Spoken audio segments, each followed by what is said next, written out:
कल्याण डोंबिवली परिसरातल्या ठाकुर्लीमध्ये 3 मजली इमारत कोसळून 6 जणांचा मृत्यू, 14 जण गंभीर जखमी।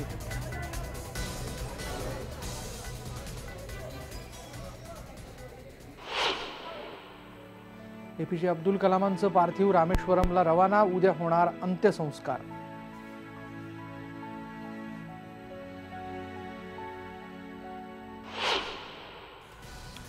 याकूब मेमनच्या फाशीला सुप्रीम कोर्टाची अंतरिम स्थगिती, न्यायाधीशांमधल्या मतभेदामुळे खटला सरन्यायाधीशांच्या पीठाकडे। गुरदासपूरमध्ये घातपात घडवणारे अतिरेकी पाकिस्तानातून आल्याचं जीपीएस डेटामधून उघड, लष्करी जवानांच्या वेशात वावरणारे अतिरेकी सीसीटीव्हीमध्ये कैद।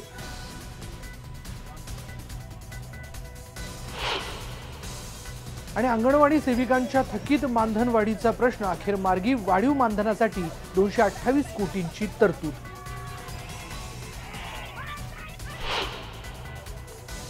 मराठी रंगभूमीवर विक्रम गोखले आणि रीमा लागू पहिल्यांदाच एकत्र। सुयोगचं नवीन नाटक के दिल अभी भरा नहीं ऑगस्ट अखेर येणार रंगमंचावर।